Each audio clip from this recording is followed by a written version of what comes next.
It's almost 1 p.m. in Sydney. Welcome to Bloomberg Markets Asia. I'm Paul Allen. Here are the top stories. The stock rally taking a breather as investors await fresh catalysts.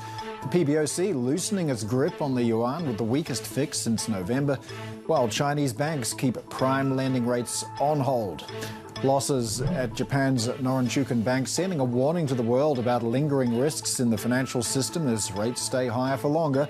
Plus, China eyes trade war targets across Europe for counterstrikes against EU tariffs on its electric vehicles. All right, let's take a look at how our markets are trading at the moment. It's a rather tepid day across the Asia-Pacific today. If we take a look at the stocks in China right now, the CSI 300 now off by about 0.5%. We're seeing the Hang Seng losing a bit of ground as well. Now, if we look into some of these stories that we're talking about, the loan prime rate, of course, well, that was unchanged. Not a lot to talk about there. No surprise, though, after the PBOC kept the MLF on hold a little bit earlier in the week, although it's going to create some challenges now for commercial banks. They can't lower lending costs. This is going to squeeze margins. And for 8 straight days now, we've seen a net selling of A shares on the Stock Connect. And it brings into sharper focus that conversation we were having yesterday when we heard from the PBOC Governor, Pan Gongshang, talking about the prospect of QE. Well, it wasn't QE at all, really. It was this idea of including government bond trading in a toolbox. He was pretty clear that that doesn't mean QE.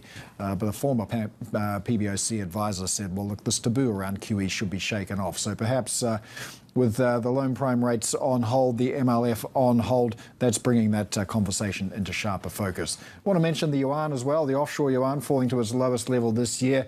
We had that PBOC yuan reference rate fixed at the weakest level that we've seen since November. So traders see that as a sign that, okay, maybe policymakers are relaxed about a weak currency. Okay, let's get a little bit more on China's lending rates now with Chang Su, Chief Asia Economist at Bloomberg Economics. And Chang Su, I want to talk about that loan prime rate. I mean, it was no surprise. We weren't expecting to see any change there. But what sort of pressures is this going to create? You're right. It's no surprise. The PBOC did not move the rates on Monday. The more interesting, I guess, the greater concern is what's really holding back the PBOC to cut the interest rates. We have always been the view that it's the currency stability that the PBOC is really focusing on that's holding back its rate cut. I think the governor's meeting remarks at the Lujiazui Forum made that quite clear. Yes, indeed, this will create tensions in the economy. The economy is still very weak. It does need support, as much policy support as needed. Fiscal is doing something. There have been some property market support, but monetary easing would further help. But at this point, because the focus on the exchange rate, it means that the monetary policy is really tied up with the Fed Reserve's rate cut trajectory. At this point, our U.S. team is expecting 2 cuts later in the year. In that case, we see 2 moves by the PBOC, potentially cutting 20 basis points. But obviously, that link with the Fed move is not especially helpful. You mentioned currency stability being front of mind for policymakers. But to what degree is the level of debt and stress debt and the unwillingness to see some entities become even more indebted holding back from that idea of easing rates? I agree. There could be some concerns on financial stability. That also other concerns, for example, the narrowed net interest margin amongst the banks. So those could be other reasons to hold back the PBOC's rate cut. But we think at this point the greatest concern or greatest constraint, as it were, is truly on the currency stability side. As I mentioned, really. Governor Pan Gongsheng's speech yesterday made this quite clear. He mentioned that, the major central banks likely referring to the Fed Reserve, are now changing their monetary policy stance. Therefore, there will be reduced US dollar appreciation pressures, and that creates more room for monetary policy in China. So those remarks really suggest that the focus on the currency stability is the key cause at this point for the extended hold. Now, in terms of those remarks from Pang Gongsheng, you've also put some analysis out today about possible quantitative easing. Now, the governor was very clear that this is not QE, but are we going to see, let's call it QE with Chinese characteristics? Yes, I agree.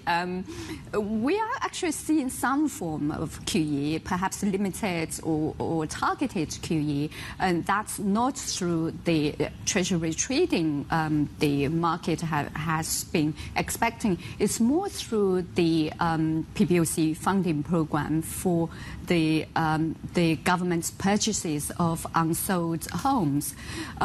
This could be something similar to what the PBOC did back in 2015, 2016, when the PBOC provided funding for shantytown renovation.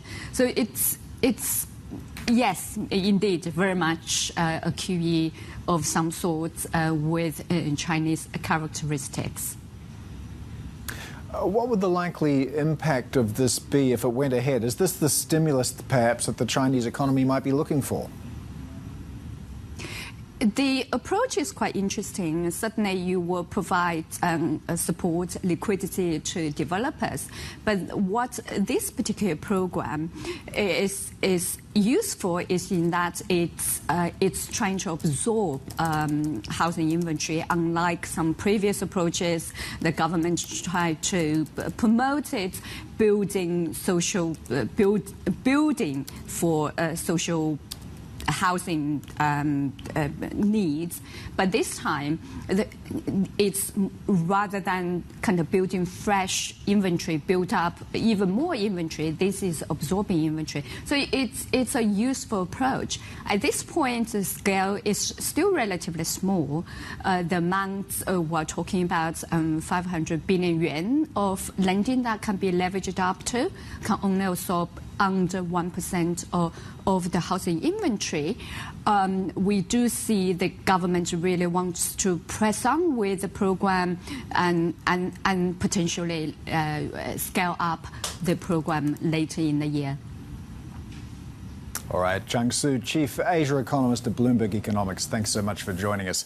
Still to come on Bloomberg Markets Asia, we're going to catch up with Jefferies. They'll share their India equity strategy and why they're expecting foreign investment flows to improve in the second half of the year.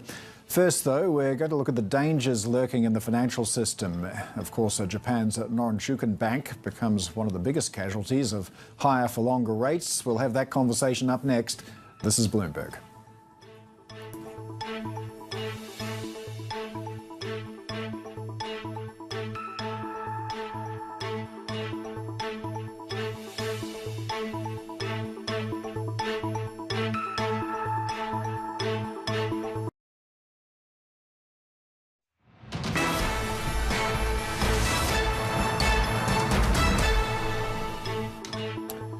All right, let's take a look at how FX is trading around the region at the moment. Dollar strength continuing to be a theme. We're just seeing a modest uptick in the Bloomberg Dollar Spot Index, although yen weakness, that's a theme as well, 158.08 at the moment. And we've got a 5-year JGB auction coming back, which could be a little bit lackluster. And of course, we talked about the yuan already, the offshore yuan at its lowest level this year, the PBOC fixing the reference rate at the weakest that we've seen since November.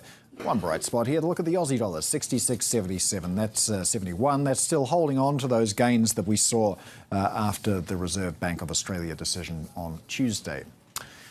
All right, the turmoil at Japan's Norinchukin Bank is sending a message about the dangers still lurking in the financial system, and that's 15 months after the collapse of Silicon Valley Bank. Japan's biggest agricultural lender is set to unload $63 billion in bonds to stem losses from bets against higher for longer rates. For more, let's bring in our Asia Credit editor, Finbar Flynn. So, Finbar, what are markets focusing on now at Norinchukin? Good morning. So the focus right now is actually where the bank intends to sell off these sovereign debt, and it has said that it wants to place actually more bets on credit. So a lot of our focus is on where that money will go in credit markets. We already know that this bank is a huge holder of CLOs in the United States, and it has said that it is interested in putting more money into CLOs. So what about a strategy for getting into potentially more CLOs and credit products as well? So right now it's a bit of a tricky time in credit, just because in the last month we have seen the first real widening in spreads in global markets almost from the start of this year. Spreads have been really resilient and have just continued to grind lower. But with more moves in treasuries over the last month, we've seen spreads widen 5-10 basis points in some of the most stable spreads out there. So this is a tricky time to be getting into credit, I think. But I think the bank is looking at this for over the next 12 months. So it's a tough time to be doing it now, but I think they are looking at this longer term. Well, banks in trouble always make people nervous. How concerned are Japanese officials about this situation? Yes, indeed. This is a large bank. It's the bank of the farmers and the fishermen, and it has a very stable deposit base. So what we're hearing on the ground here from regulators and from government officials is that although this is a large loss, there's no hiding that, and they're trying to rejig their portfolio in a very brisk time plan. But that the bank is sound, it's firm, the government is, and the regulator is behind it. It's not causing any real major moves here in markets. All right, our Asia Credit editor, Finbar Flynn there. So for more now on a higher for longer rate environment affects investors, let's bring in Mark Franklin, a senior portfolio manager for Asia Asset Allocation at Manulife Investment Management. Mark, thanks so much for joining us. We were just talking there about Norinchukin being a casualty of higher for longer rates. Are you seeing this sort of pressure manifest on other assets? Hi, Paul. It's a good question. What we're seeing is rate cuts still being priced in the US for 2025. So it's merely sort of a deferral from 2024 into 2025. But if the US economy holds up better than expected on that medium-term horizon, then yes, it will force a repricing, certainly in terms of term premium and bond markets, which will have knock-on effects in terms of revaluation of these financial securities on the balance sheets of banks and other financial companies. So with the LPR on hold in China, we might see that start to squeeze margins for Chinese banks as well. We've got loan growth sluggish there also. If you're looking at, say, Chinese financials, for example, how do you approach those, or do you even approach them? I think for some time now, the valuation multiples that the Chinese banks have traded on have looked very discounted. And that's probably because the market is forming its own view on credit costs and the amount of loans on the balance sheet, which potentially could turn bad. There is a declining amount of room on bank balance sheets to support a credit reflation cycle in China. And as a result, what you're likely to see, if equity markets locally continue their solid start to the year, you could see banks come to equity markets to raise additional equity capital to shore up solvency. So that's a factor that we're considering in, but to some extent that is kind of in the price. So the risk reward is broadly balanced when it comes to Hong Kong, China financials at this point in time. In terms of support for equities, I'm wondering what you make of this idea that we heard yesterday from the PBOC governor about the possibility of allowing bond trading on the secondary market. He's not calling it QE, but to what extent do you see that providing stimulus for the economy and maybe starting to prop up equity prices in China? The problem for the Chinese economy is not really a cost of liquidity issue. It's really a demand for credit issue and also an ability to supply additional credit from the banking sector, but also the local government funding vehicles. One of the potential policy measures that would really have a more profound effect would be effectively a transfer of spending power to households, to the private sector, from the state sector in order to reinvigorate the consumer and household sentiment and corporate investment sentiment as well. So, lowering rates by 25 basis points or launching QE may have a brief positive impact on financial markets, but in terms of the transmission mechanisms to the real economy, we would really want to see incentive programs and stimulus that reaches the pockets of households and consumers domestically. What about bond trading on the secondary market more broadly? Is that something you could see yourself getting involved in? We are a strategic investor in Chinese bonds, both onshore and offshore.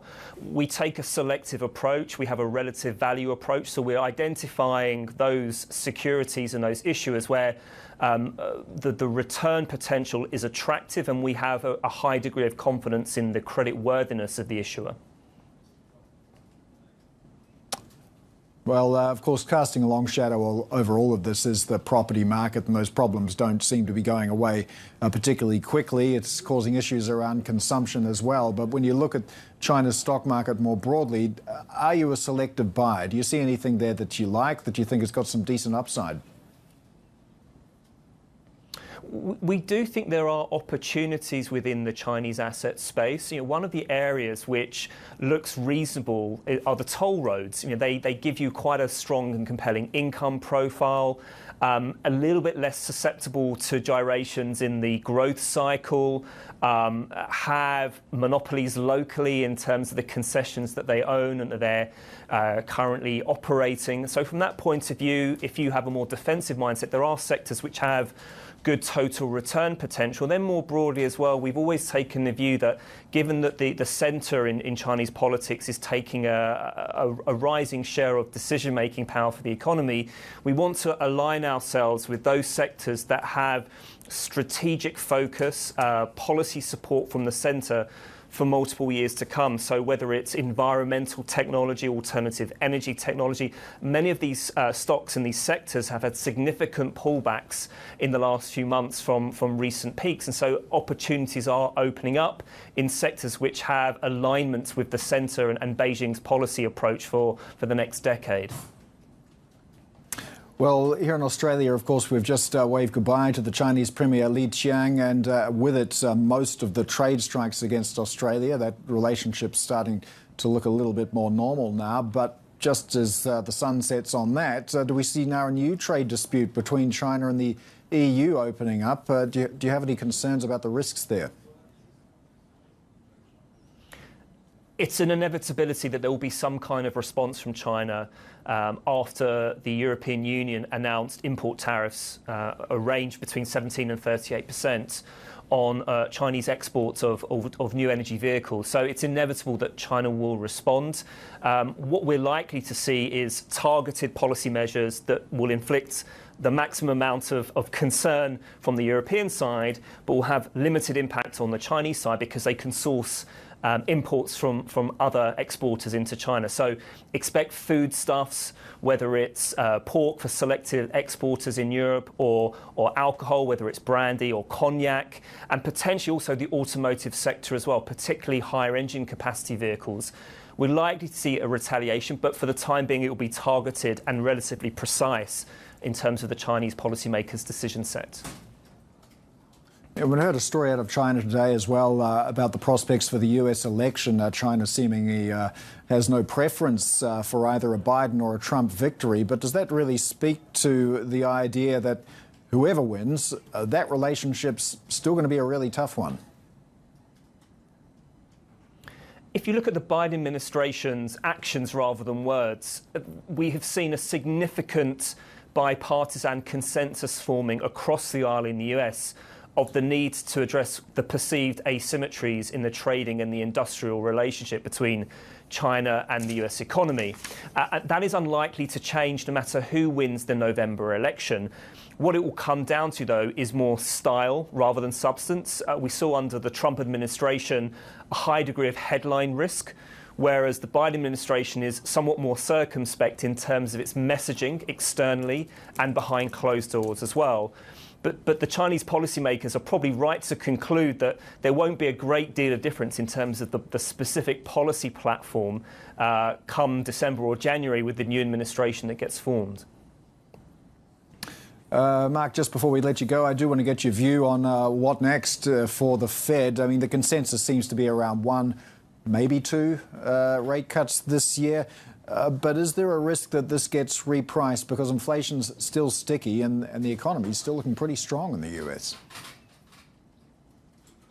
The Fed has definitely signalled that they have the intention to ease rates, but they've also highlighted that they're going to be patient. And if I was to translate that messaging, I would say that they want more blatant evidence that inflation is tracking towards their 2% target. So let's say core PCE 2.5% or below, we're about 2.8% in April, and core CPI with a 2 handle, we're at 3.4%. So they want to see more evidence there. But the risk of doing that is that you become reactive rather than forward-looking. And there are some tentative signs that the labour market in the US is easing, whether it's job openings, the U6 rates, unemployment claims.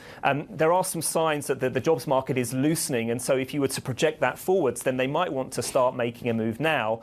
The risk with that, though, is that equity markets are at all-time highs. Financial conditions, in effect, are quite easy.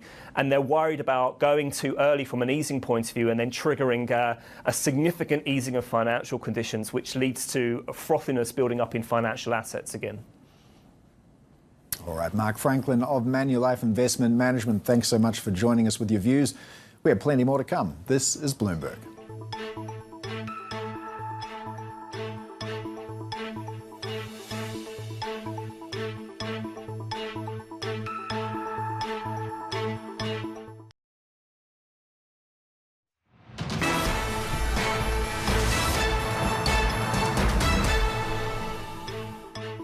All right, some of the top stories we are tracking tied to China. US intelligence sources say they believe Chinese leaders have no clear favourite between Joe Biden and Donald Trump in their likely presidential election rematch. The US assessment is matched by interviews with Beijing officials who think both candidates are intent on containing China. While Trump has threatened higher tariffs, Biden is seen pushing regional alliances against China's rise. China's President Xi Jinping has called for greater loyalty and discipline in the country's military. Speaking in the city of Yan'an, a stronghold of the Communist Party, he also called for a tighter policing of graft. At least a dozen senior military officials were removed from their posts last year in a corruption crackdown. Bloomberg has learned that Nasdaq is increasing scrutiny of small-cap IPOs from China and Hong Kong. Sources say the exchange is looking to avoid a repeat of the wild swings that followed a handful of deals 2 years ago.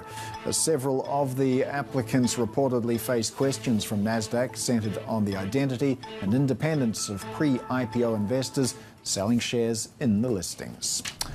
Okay, the offshore yuan, that's interesting. Today, we did see the weakest fix that we've seen for quite some time. PBOC setting that onshore yuan reference rate at 7.1192 per dollar. Haven't seen that since November. The offshore yuan, meanwhile, that's fallen to its lowest level this year after that weak fixing of the yuan reference rate. So traders seeing that as a sign that policymakers are okay about tolerating a weaker currency. Still to come on Bloomberg Markets Asia, China is preparing to punish the EU for its proposed tariffs on electric cars. We'll look at the potential tariff targets up next. This is Bloomberg.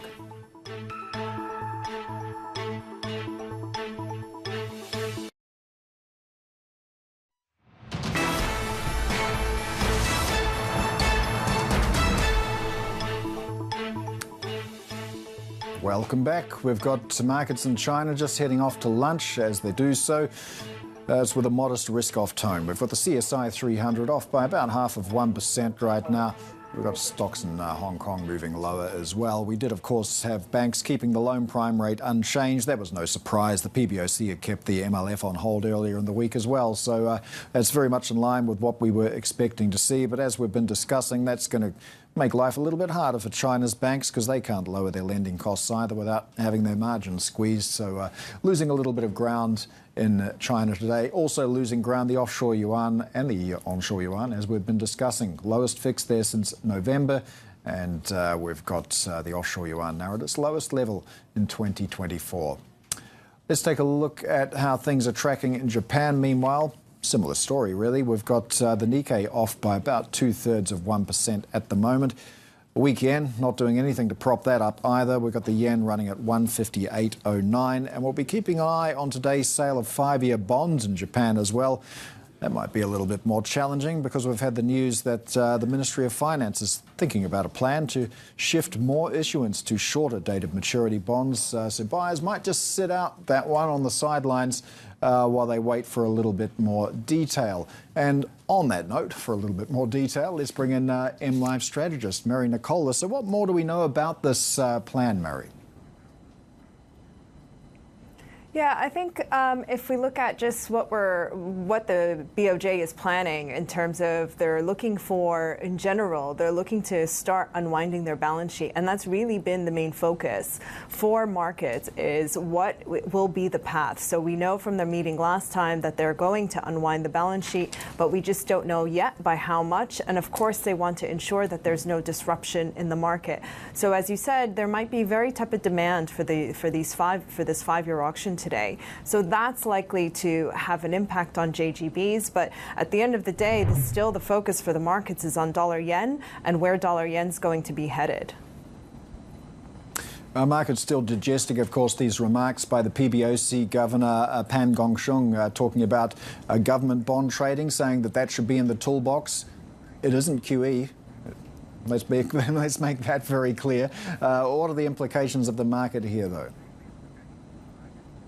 Yeah, it was interesting how he made it very clear that this wasn't a sign of QE, but it is a sign of that they want to make things more efficient, that they want to make things more in line with adding liquidity and ensuring that there is enough liquidity into the system. So whatever toolbox they use, if they move towards maybe even a proper repo market, that's actually such a positive. Even the fact of any sort of interest rate reform where you actually get the impact of interest rate cuts or additional liquidity to have an impact on the broader consumer. Because at the end of the day, that's what the PBOC needs to do, is they need to stimulate demand, is they need to foster consumer confidence, which is still, we're not there yet. So a lot of these tools, if it does help the market become a lot more efficient, then this is all in the right direction.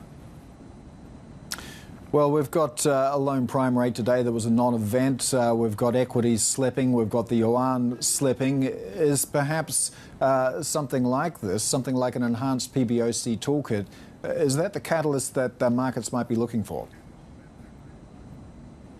I think that's the very least that the market is looking for. So if we look at obviously the MLF, there was no cut there. The LPR was kept unchanged, but this was some of the things that we knew that wasn't going to happen because of the fact that the Fed is likely to stay on hold, and of course concerns about increased outflows and the pressure on the currency. So there is a lot of headwinds that are coming through. But at the end of the day, especially because we've seen a lot of the announcements that lifted the equity markets off the bottom, there needs to be a little bit more coming through, whether it's through policy announcements or through some more action from the PBOC. But at the end of the day, that's what the equity markets are looking for, because data keeps proving how lackluster and uneven the recovery is, and that's obviously weighing on sentiment. So for sentiment to really improve, there's got to be something more coming through from the PBOC or from policymakers overall on what they'll do to revive that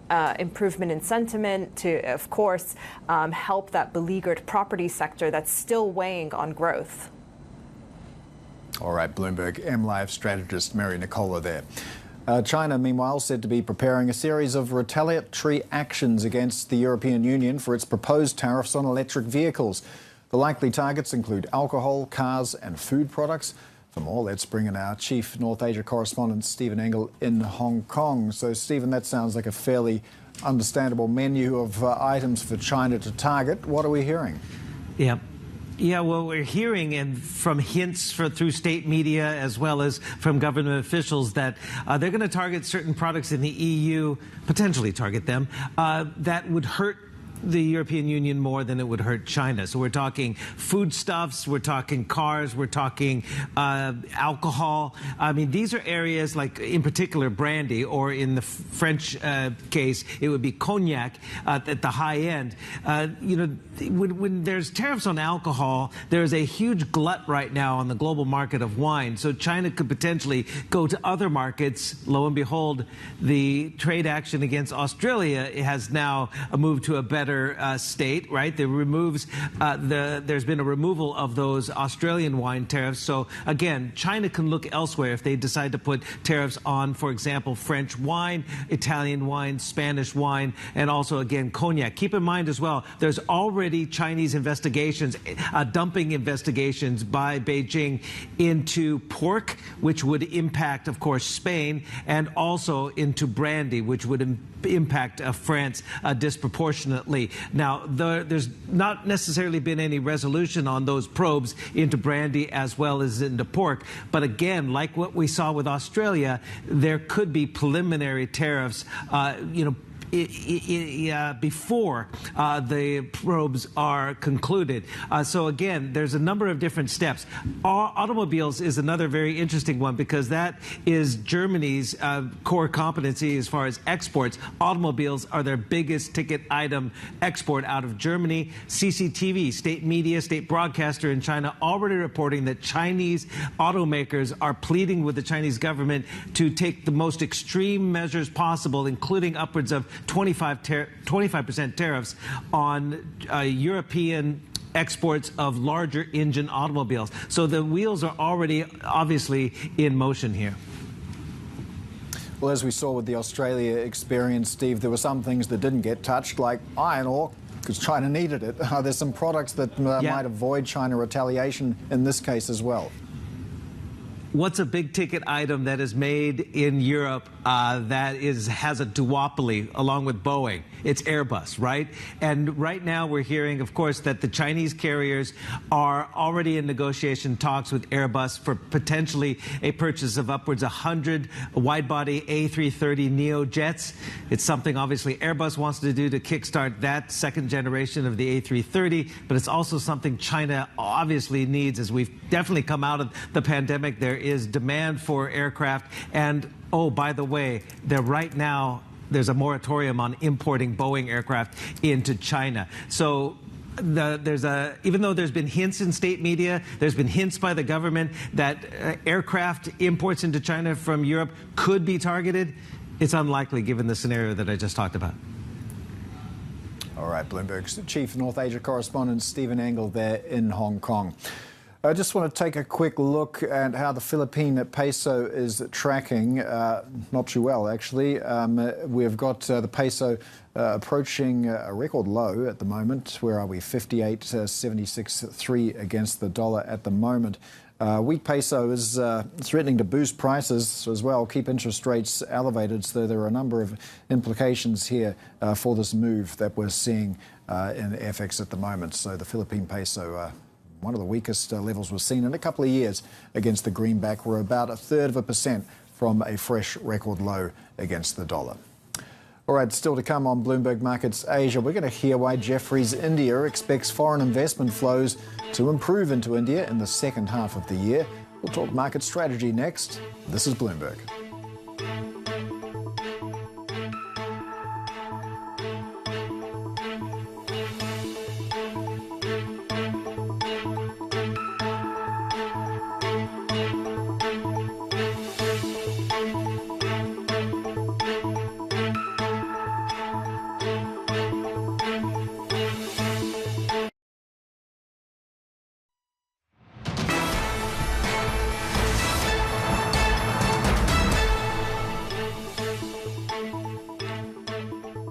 Welcome back to Bloomberg Markets Asia. You're watching the India Focus. Here's a look at Indian markets just ahead of the open. And it's been a bit of a mixed picture around the Asia Pac today, but we are anticipating a modest risk-on start to trade in India when we get going in about 4 minutes' time. All the major indexes in positive territory there.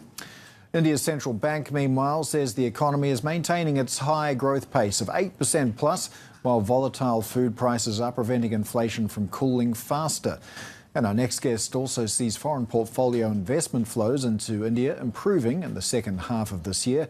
Let's bring in Mahesh Nandurkar, Head of Research at Jefferies India. Mahesh, I know you're among those who expect to see more foreign inflows in the second half. The India growth story is certainly a compelling one at 8%. Where do you see that money going? Well, the foreign investors have not really participated in the in the Indian markets the way maybe a lot of people anticipated, and the reason for that variety of reasons, including the valuations and generally speaking a bit of a disinterest towards the EM as an asset class, among other things. But I clearly believe that in the second half we should see things improving. The first half we've seen outflows of around $3.5 to $4 billion from the foreign investors, more than made up for by very strong domestic flows.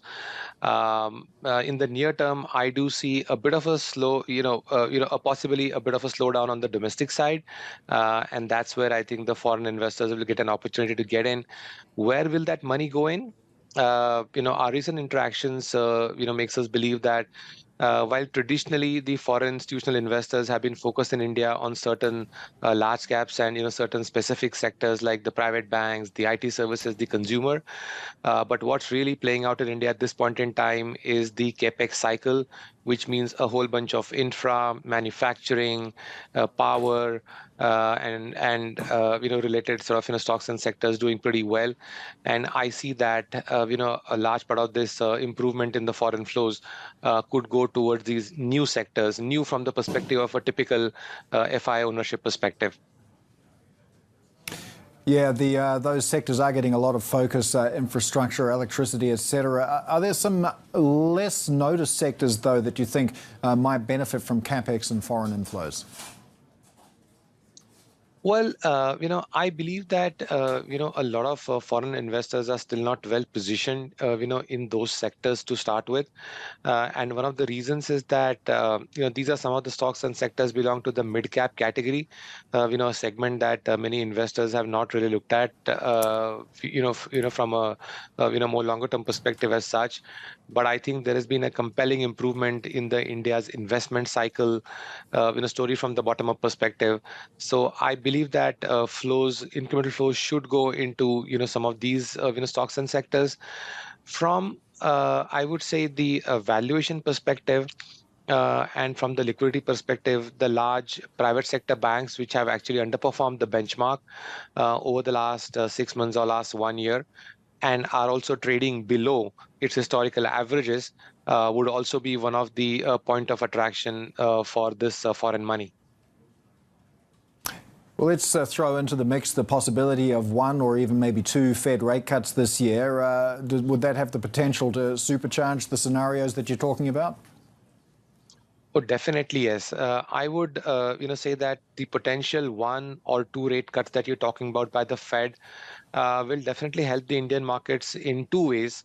One is the potential, rate cut by the Fed would definitely improve the attractiveness of EM. Emerging markets as an asset class. And I believe that within the EMs, India is clearly the shining bright spot at this point in time, where the foreign investors, as I mentioned earlier, are not well positioned. So, a stable to maybe a slightly weakish dollar in the expectations of the potential rate cut would mean that the flows into India would definitely improve. So that's one impact. The second impact would obviously come more from the economic perspective, which is that the potential rate cut by the Fed would also, enable the RBI to also consider rate cuts in India as well. So that would be the second, positive factor that would work, in favor. But I definitely believe that from the market perspective, it's the first factor, which is incremental foreign flows, that would play the most dominant role. Mm-hmm. Well, look, another feature that we're seeing in India at the moment are these large block trades, some trades sometimes of up to $2 billion worth of shares in a single day. What does this mean for the outlook and valuation for Indian shares? Yeah. So clearly, the the breadth of the Indian market has gone up, and also the institutional investor interest, especially from the local investors, have gone up quite a lot. In the prior years, these block trades of even $300 to $400 million were considered difficult. But as you rightly mentioned, now we are seeing even 1.5 to even $2 billion worth of trades are getting executed, without really too much of difficulty. So that talks about the market liquidity, which has gone up substantially. And I believe that it augurs well for once again, I would say, the foreign money, because a lot of large clients and large funds that we talk about historically have complained that they are not really able to participate in the India story because of lack of liquidity, but that's not really the case anymore. And this improvement is clearly a function of the rising domestic investors. In fact, over the last 6 to 7 months, we've seen a further improvement in the domestic flows to the tune of around almost $7 to $8 billion a month, on a net basis. That's the kind of an inflows that we are seeing. That also makes me a little bit worried from a more near-term perspective, that whether really this $7 to $8 billion a month kind of inflow from the domestic retail investors will sustain. So which is why I said that a potential a softening of the retail flows here could create buying opportunities for the foreign investors. Yeah, what kind of firms are they coming forward with these big block trades? Is it multinationals or conglomerates or private equity firms? And what's the pipeline looking like? Actually, it is a whole range of companies, right from as I said, the financial services, which are mostly domestics, but also some of these local infrastructure companies, manufacturing, the real estate ones as well, because all of these are businesses that require capital for growth, and equity capital is being made available. But rather interestingly, Paul, we're also seeing several multinationals, are also looking at tapping the Indian market to raise funds. So we've seen BAT, which is the British American Tobacco Company, selling down its stake in ITC to raise funds. We have seen Whirlpool, which is once again an American firm that has raised money by selling down its stake here in the Indian entity. And rather interestingly, we are also seeing Hyundai Motors is also going to be making its listing in India soon. So it's a bunch of foreign or the MNCs as well, which are trying to raise money from India. Yeah, so plenty of enthusiasm here, but it's meant some pretty crazy valuations in some cases as well. Are you seeing any signs of what you might call irrational exuberance? Yeah, so ultimately, Paul, it boils down to demand supply, right? And we are clearly seeing that the domestic investors are taking a much more positive view about the equity markets. But even as we speak, the domestic households have only about 6 to 7% exposure of their total balance sheet towards the equity market. So it is still a relatively small proportion of their balance sheets or of their asset base. Secondly, while India is a low income country, but it's still a very high savings country, Indian households save about $800 billion every year. So even if we say that 5 to 6% of that on an incremental savings basis going towards equities, we are still talking about a $40 to $50 billion of inflow coming into the equity markets. And that is really what is driving the equity markets at this point in time. So yes, that has created some, element of, valuation, excesses in certain counters. Maybe that can get corrected. But if I take a 3 to 5 year view, I definitely see more, foreign money coming to the markets because, as of now, the kind of funds that are investing in India are the emerging market fund. But I clearly see a potential for global mandates as well as the international mandates to be more active in India, as well. So I believe that the investors will need to live with this slightly higher than comfort level valuations that that are prevailing, in the Indian markets at this point in time. I guess that's the reason why I continue to stay quite bullish on the markets from a 3 to 5 year perspective as well. Just quickly, are you also bullish on equities, considering that Indian sovereign debt's going to be soon included in the JP Morgan index? Oh yeah, absolutely. So that's going to be an additional driver. We expect some of the other bond index agencies to also include India on the back of the JP Morgan inclusion.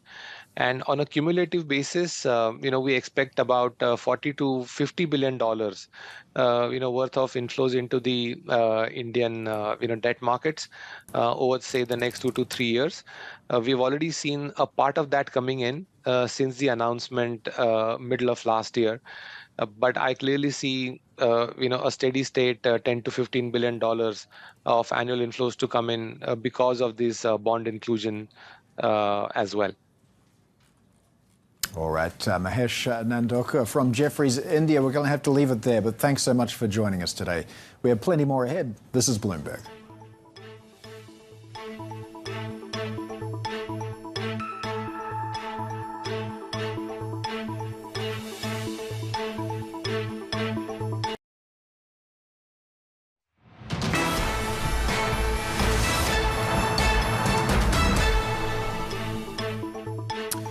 Here is a look at trading debut of the Mexican fast food chain Guzman y Gomez on the ASX, better known here in Australia as G&G. Guzman y Gomez was co-founded by Stephen Marks, a former hedge fund trader who once worked at Stephen Cohen's SAC Capital. Now, the chain runs restaurants across Australia, Singapore, Japan and the US. It is ubiquitous here in Australia and performing very well on debut. The IPO was priced at $22. There you have it, $30.01. So that is a rise of 36.36%. All right, we're also on watch for a number of central bank decisions. The Bank of England rate decisions coming up in a few hours. And this is just one of a number, as I mentioned today. Economists are expecting holds from the BOE, as well as in Switzerland also. Swiss National Bank likely to pause. It did hold steady after a quarter-point March cut, but we heard total silence from the S&B in the past 3 weeks, so markets really guessing on this one.